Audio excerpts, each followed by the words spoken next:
Okay, let's do number 50. All right, number 50. Poor Carrie has fallen down a tunnel. All right, so here's the ground. Here is this sweet, sweet tunnel.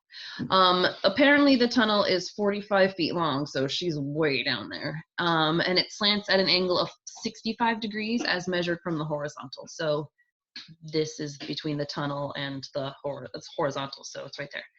A rescue team has been summoned, and they plan to dig a rescue tunnel 60 feet from the opening that Carrie fell into. So they're going to dig this way. I'm assuming the ground's unstable. Oh, yeah, I did read that. Okay, so 60 feet away. So they're going to dig, and they're going to get to Carrie. Okay. At what angle, theta, measured again from the horizontal, should the rescue tunnel be dug? Because, you know, they actually want to dig to get to poor Carrie, who's right here, all sad and whatever. Okay, so let's see what we know.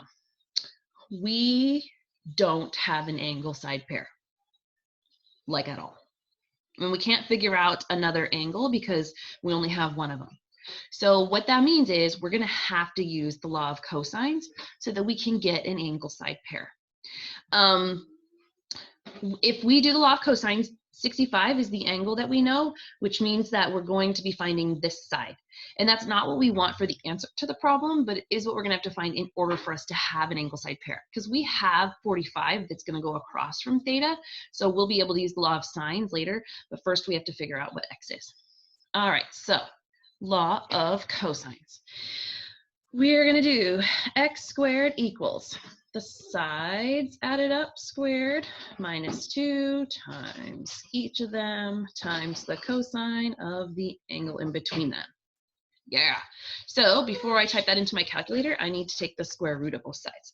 So I'm going to type that in all at once. Remember, the square root of 45 squared plus 60 squared minus 2 times 45 times 60 times the cosine of 65 degrees. My calculator says that x is 57.81, 57.817 feet. All right, so now I have an angle side pair and I can do the law of sines. The sine of 65 degrees goes with 57.817, just like the sine of theta goes with 45.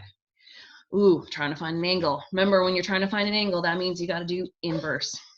So when I cross multiply, those will get multiplied together, and this guy's going to be divided, and I'm going to have to do the inverse sign. So the inverse sine of 45 times the sine of 65 degrees over 57.817. Inverse sine of 45 times, can you guys hear my son in the background? 57.817. So, you see? Looks like that. All right, so I got 44.862 degrees. That's the angle that they should dig. All right, holler. Bye, dudes.